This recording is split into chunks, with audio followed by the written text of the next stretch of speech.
அன்புக்குரிய சகோதர சகோதரிகளே, நம்முடைய அந்த தொடர்ச்சியான கேள்வி பதில் நிகழ்ச்சியில இன்னும் ஒரு ஜனாசாவோடு சம்பந்தப்பட்டு இன்னும் ஒரு கேள்வியையும் அடிக்கடி முன்வைப்பார்கள். ஜனாசாக்களை தூக்கி செல்கின்ற பொழுது, அதாவது ஷஹாதத் கலிமா சொல்லிக்கொண்டுதான் ஜனாசாவை தூக்கி செல்கிறார்கள். அதிகமான இடங்களிலே இலங்கை, இந்தியா, பாகிஸ்தான் போன்ற இடங்களில் என்ன செய்கிறார்கள், ஜனாசாவை தூக்கி சுமந்து செல்கின்ற பொழுது சப்தமிட்டு கொண்டு ஷஹாதத் கலிமாவை சப்தமிட்டு முழங்கி கொண்டு செல்வார்கள்.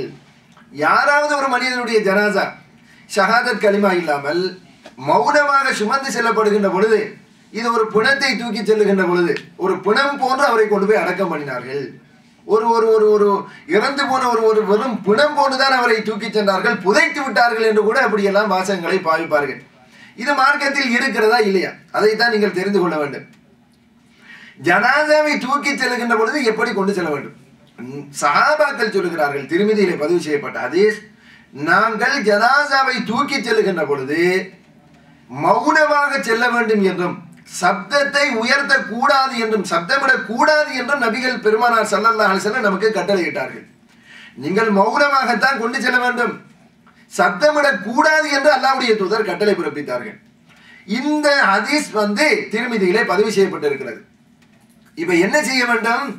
சஹாபாக்கள் சத்தமிடக் கூடாது என்று அல்லாஹ்வுடைய தூதர் தடுத்தார்களே, அது என்ன சத்தமிடக் கூடாது? சஹாபாக்கள் போகும் பொழுது ஏதோ வியாபாரத்தை பற்றி பேசுவார்கள், அதனால் நீங்கள் பேசாதீர்கள் என்று சொன்னார்களா? சத்தமிடக்கூடாது என்றால் பேசக்கூடாது, கதைக்கக்கூடாது, கலிமாவை சொல்லலாம் தானே என்று பலர் கேட்கிறார்கள்.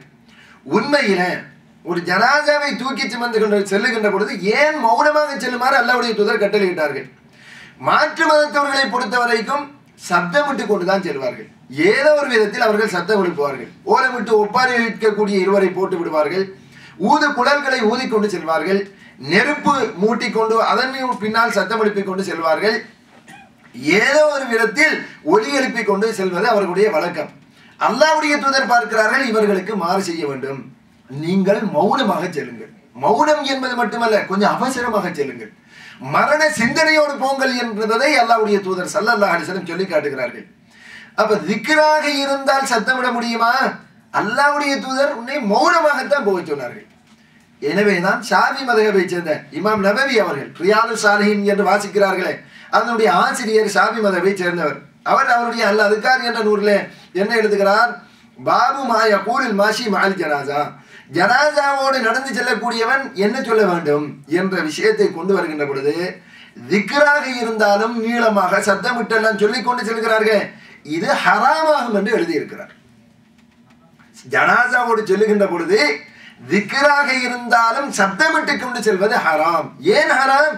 அல்லாஹ்வுடைய தூதர் சத்தமிடுவதை தடுத்தார்கள்.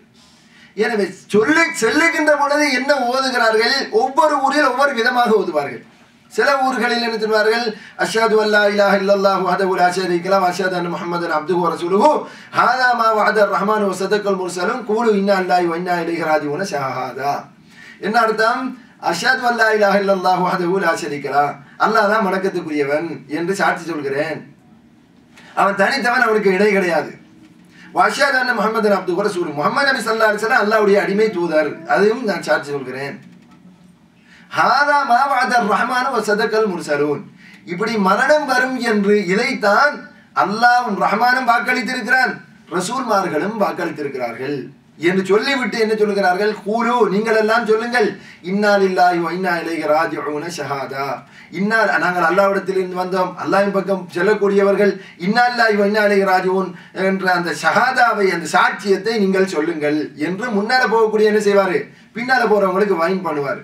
பின்னுக்கு இருக்கக்கூடியவர்கள் என்ன செய்வார்கள்? அதே போல சொல்லி நீங்களும் என்ன செய்யுங்கள்? முன்னால போகக்கூடியவர்களுக்கு இன்னா லில்லாஹி வ இன்னா இலைஹி ராஜிஊன் ஷஹாதா சொல்லுங்கள் என்று அவர்களை மூட்டி விடுவார்கள். இப்படி மாறி மாறி மாறி மாறி இதை சொல்லிக் கொண்டு போவார்கள். வேறு வேறு இடங்களில் வேறு வேறு வாசகங்களை என்ன செய்கிறார்கள்?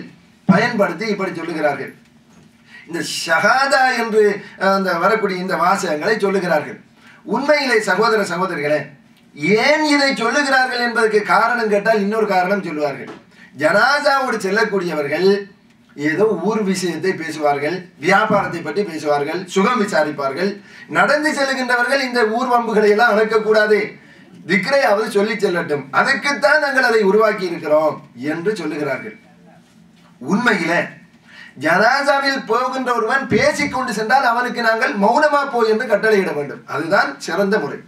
பேசிக்கொண்டு செல்கிறான் என்று சொல்வதற்காக தவறை திருத்துவதற்கு அல்லாஹ்வுடைய தூதர் தடுத்த இன்னொரு தவறை நாங்கள் செய்யக்கூடாது. ஒரு தவறை இன்னொரு தவறால் திருத்த முற்படக்கூடாது. அது இன்னொரு தவறு.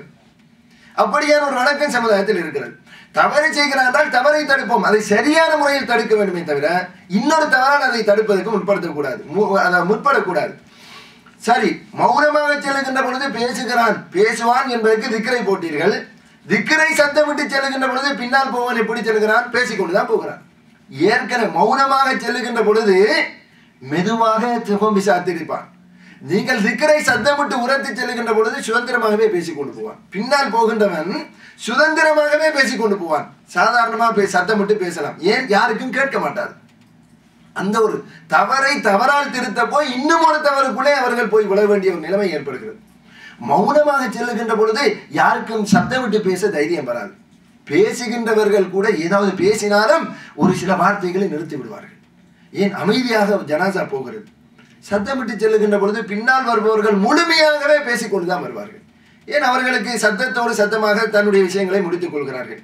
எனவே அல்லாஹ்வுடைய தூதர் சொன்னார்கள், நீங்கள் ஜனாசாவை சுமந்து செல்கின்ற பொழுது மௌனமாக செல்லுங்கள், சத்தமிட வேண்டாம். சத்தம் எழுப்புவது என்பது அடுத்தவர்களுடைய கலாச்சாரம். அது திக்ராக இருந்தாலும் அந்த சத்தத்தை நீங்கள் உயர்த்துவது ஹராம் என்ற தீர்ப்பை ஷாஃபி மதுஹப் உள்ளவர்களும் கொடுத்திருக்கிறார்கள். அதை ஷாஃபி மதுஹப் சொல்லுபவர்கள் பின்பற்றுவது கிடையாது. சத்தத்தை உயர்த்தி கொண்டு செல்வார்கள். சில இடங்களிலே மிக அநாகரிகமான முறையில் சத்தத்தை உரத்து அந்நியவர்கள் பார்த்து அசிங்கப்படுகின்ற அளவுக்கு கத்திக்கொண்டு செல்கிறார்கள், வேண்டும் என்று சொல்லுகிறார்கள். எனவே இந்த ஒரு வழிமுறை இது நபிகள் ஸல்லல்லாஹு அலைஹி வஸல்லம் அவர்கள் காலத்தில் இல்லாத ஒன்று, அல்லாஹ்வுடைய தூதர் தடுத்த ஒன்று.